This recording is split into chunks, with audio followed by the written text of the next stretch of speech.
گفتن که درباره از علائم ظهور امام عصر علیه السلام صحبت بکنم. ببینید دوستان عزیز، بحث علائم ظهور بحث سختیه، چون در اینجا روایات ضعیف اولا خیلی زیاده و ثانیا این که اغلب این علائم فهم اینها خیلی سخته و فهمیدن اینها راحت نیست. در کتاب اکمال الدین و اتمام النعمه مرحوم صدوق رضوان الله علیه روایات پیرامون ظهور امام زمان علیه السلام آمده. این حدیث 16 در باب احادیث حضرت امام باقر علیه السلام صفحه 313. راوی میپرسد از امام باقر علیه السلام متى یخرج امام المنتظر عجل الله تعالی فرجه الشریف، چه هنگامی امام عصر علیه السلام ظهور میکنند؟ فرمودن اذا تشبه الرجال بالنساء والنساء بالرجال، هنگامی که ظاهر مردان تشبه الرجال بالنساء، مردان خودشان را شبیه زنها بسازند و زنها خودشان را شبیه مردان بسازند. شبیه سازی مرد به زن و زن به مرد. این شاید در لباس باشه منظور، که این در عصر حاضر اتفاق افتاده دیگر، زیادم هست که زنان همگی لباس مردانه می پوشند و این لباس مثلا پیراهن و شلوار اینا مرد و زن در اروپا و آمریکا زیاد می پوشند، در بعضی کشورهای اسلامی هم می پوشند.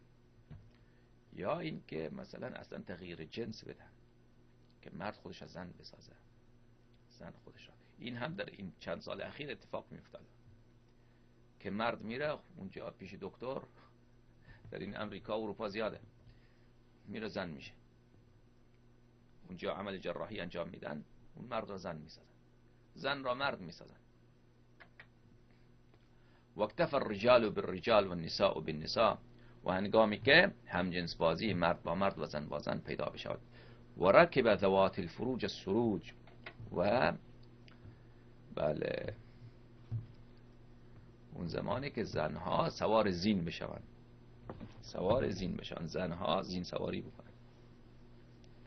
حالا منظور از اینا چی الله اعلم، یعنی زنها اسب سواری بکنند، قاطر سواری بکنند. این که خیلی وقت اتفاق افتاده و سابقا هم بود.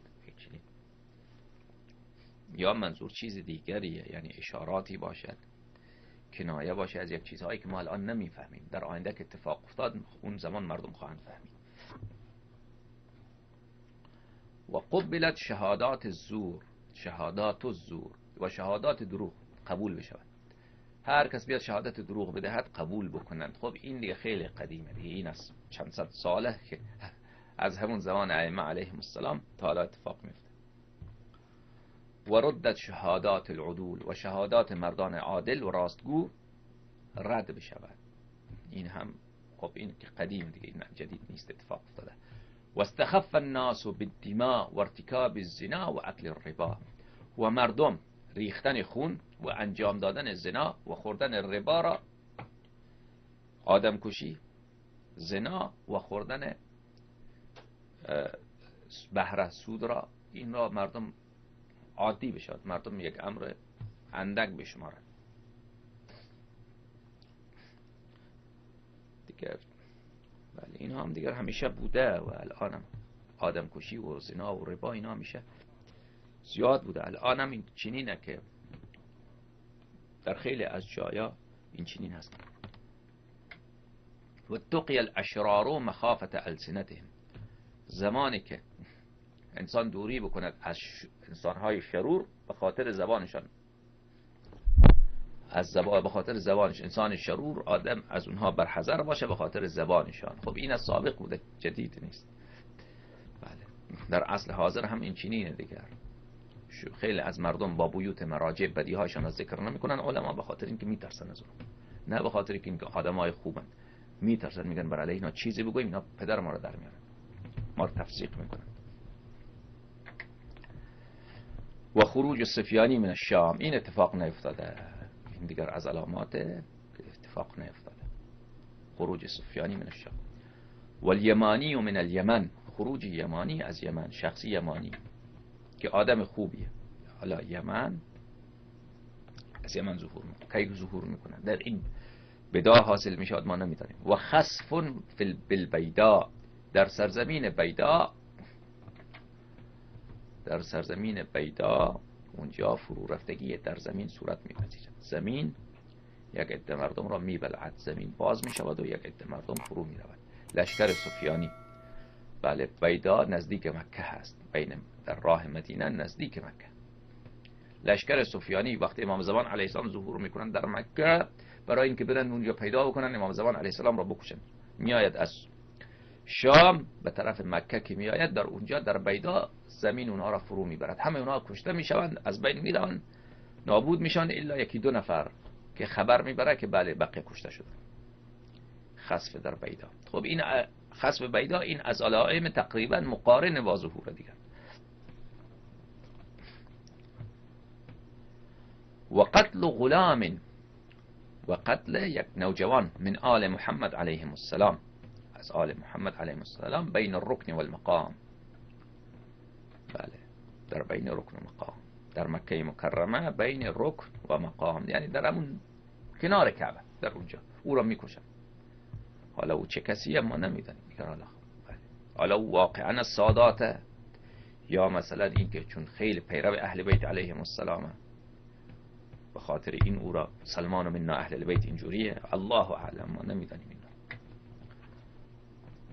اسمه محمد ابن الحسن النفس الزکیه، اسم او محمد ابن الحسن، بله، اون حسنی که اون یا خود محمد نفس زکیه هست، خیلی آدم پاکیه. و جاءت صیحة من السماء بأن الحق فيه و فی شیعته، بله،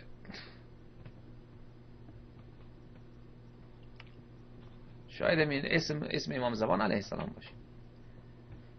اسمه یعنی اسم ولی ما، اسم امام زمان علیه السلام، شاید منظور این باشه. شاید ضمیر اینجا به که به اون غلامی که بین رکن و مقام کشته می شود به اون نوجوان برنگرده، الله اعلم. خب این روایت فهمیدن اینا سخته، چون وجوه مختلف محتمله، میدانید. و جاءت الصیحة من السماء بأن الحق فيه و فی شیعته، و این همونه دوستان عزیز. این اسم که اینجا آمده، این اسم خود صاحب زمان علیه السلام، احتمال زیاد منظور خود حضرت ولی عصر علیه السلام. حضرت ولی عصر علیه السلام اسم مبارکشان اینه. و از آسمان صیحه می آید، ندا می آید که حق در صاحب الزمان علیه السلام و در شیعیان ایشانه. حالا منظور از این صیحه چیه؟ جبرئیل علیه السلام صدا میزند، مردم میشنوند، این شاید بعید باشد. بعضیا میگوین که منظور بله شبکه مذهبیه که از آسمان، الله اعلم، من نمیدانم.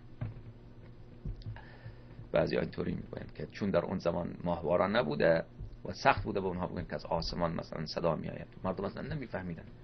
امام علیه السلام گفته، اینطوری گفته که صیحه از آسمان میاد، الله اعلم، من نمیدانم. اینا سخت فهمیدن اینها. بله. فعند ذلك خروج ولينا الامام المنتظر علیه السلام، در ها هنگام از ظهور امام زمان علیه السلام.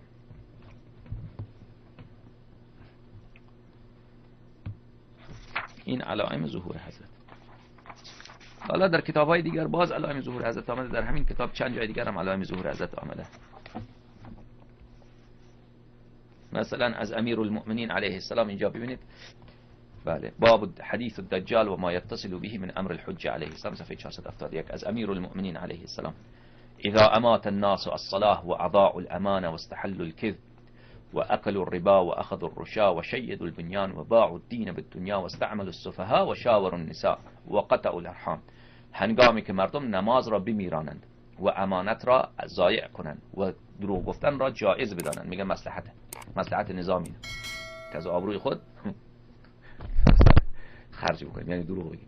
و اکلوا الربا، بهره بخورند و رشوت بگیرند و خانه های بزرگ بسازند و دین را به دنیا بفروشند و آدمای احمق را بر مردم بله عامل مقرر بکنن. مثلا یک آدم احمق امین احمدی نژاد بود که خیلی آدم عوضی و احمق، او را خامنه ای بر مردم رئیس مقرر کرد، رئیس جمهور. و شاور النساء، و باز خانما برن مشوره بکنن. و قطع الارحام، و قطع رحم بکنن. و تبع الاهواء و استخفوا بالدماء، و پیرو هوای نفس بشوند و خون را، آدم کشی را امر. اینا همگیش خامنه ای باور کنید. یعنی منطبق بر اوه، من نمیگم که الان ظهور واقع میشه، منطبق بر اون. و استخفوا بالدماء، آدم کشی خیلی راحت باشه. برای خامنه ای آدم کشتن مثل آب خوردن راحت. و کان الحلم حلم ضعفا، حلیم بودن رو میگن، آدم حلیم رو میگن ضعیفه، این نادان. این آدم باید در برابر کفار قوی باشد. و الظلم فخرا، ظلم به ظلم مردم فخر بکنن. و کان الامراء فجره والوزراء ظلمه والعرفاء خونه والقراء فسقه. بله، حکمرانان فاجر باشند، وزیران اونها ظالم باشند، عرفا همگی خائن باشند، قاریان یعنی اهل علم همگی فاسق. قاری منظور اون کسی که برای مردم فتوا میده، درس خارجی میگوید، همگی فاسق. و ظهرت شهادت الزور، شهادت دروغ ظاهر بشود. و استعلن الفجور و قول البهتان والاثم والطغیان. بله، فجور علنی بشود، قول بهتان تهمت زدن علنی، دروغ گناه، طغیان علنی بشود. و حلیت المصاحف، قرآن ها را بسیار زینت بدن. قرآن ها را ببینید با بسیار چاپ های قشنگ چاپ میکنن. حلیت المصاحف. و زخرفت المساجد، و مساجد را خوب زینت بده. و طولت المنارات، مناره های مساجد ببینید بلند به آسمان رسیده.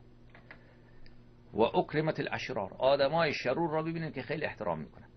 هرچی فاسقتر بود، فاجرتر بود، آدم کشتر بود، او را از بیشتر از همه دیگر احترام میکنن. و ازدحمت الصفوف، بله، در نماز جماعت میری که نماز جماعت خیلی شلوغه. و اختلفت القلوب، قلوب مردم همگی با هم اختلاف دارد. و نقضت الحدود، احود، عهدها را زیر پا میکنن. و اقترب الموعود، و موعود نزدیک بشه. ما معنای این کلام را نمیدانیم. و شارک النساء ازواجهن فی التجاره حرصا علی الدنیا، زنها میان تجارت میکنن. زنها مانند مردم میان شریک میشن در تجارت. بله، شرکت تجاری خانم فلانی. حرصا علی الدنیا. و علت اصوات الفساق و استمع منهم، بله، اصوات انسانهای فاسق بلند میشوند و مردم گوش میکنند. مردم گوش میکنند. حالا اصوات الفساق، بله، در عصر ما بله رادیوها خیلی زیاده، این اصوات الفساق، خیلی از تلویزیون ها اصوات الفساق، این مردم که به سیدی ها گوش میکنند، به موسیقی ها گوش، این همش اصوات الفساق.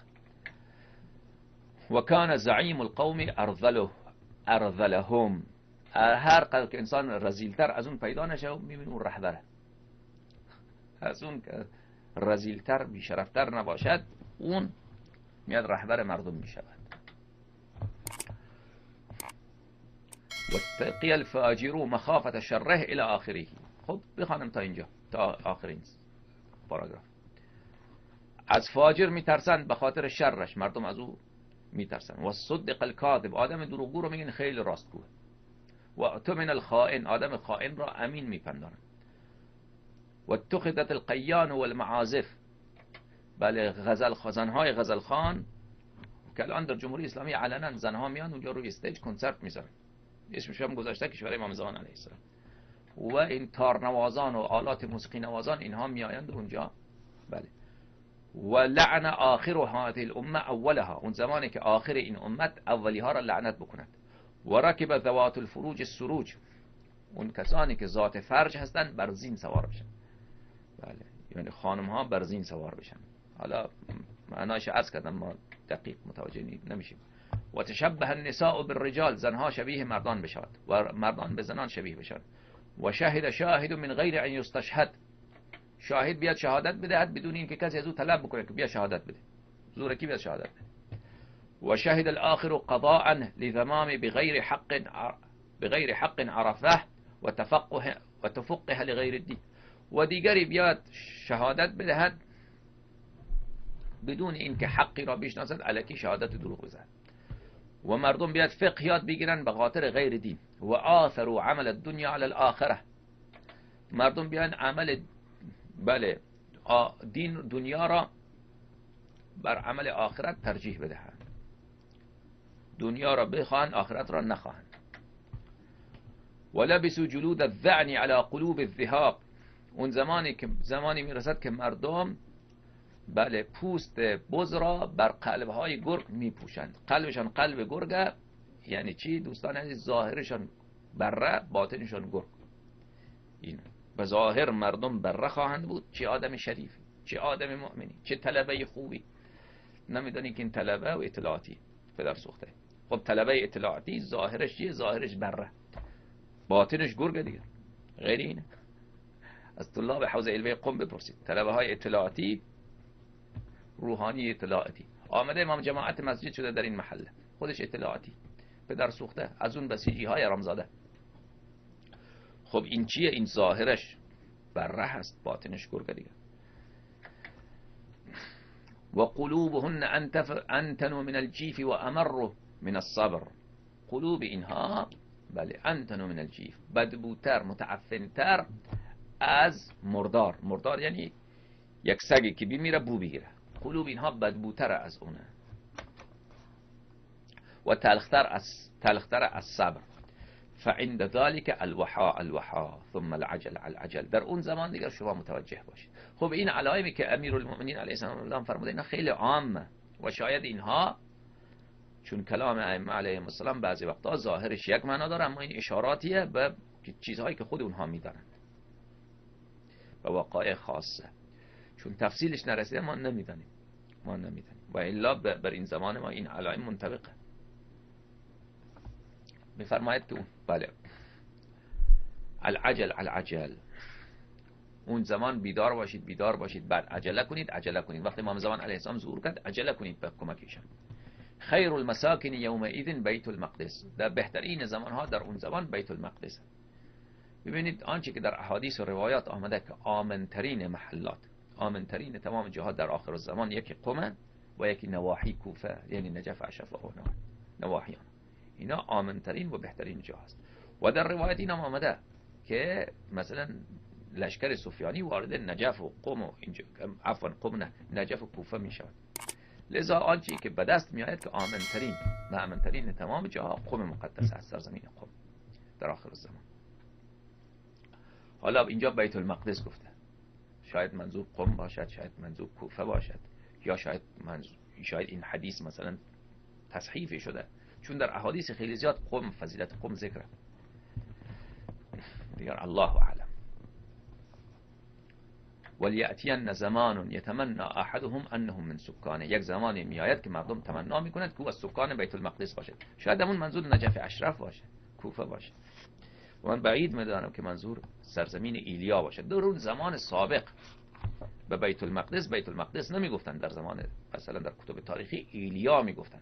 شما مثلا تاریخ تبری مراجعه بکنید، فتح ایلیا، سرزمین فلسطین، بیت المقدس، اون چیزی که غربیا به اون یروشلم میگن، اون در اونجا بله ایلیا از نامهای بیت المقدس.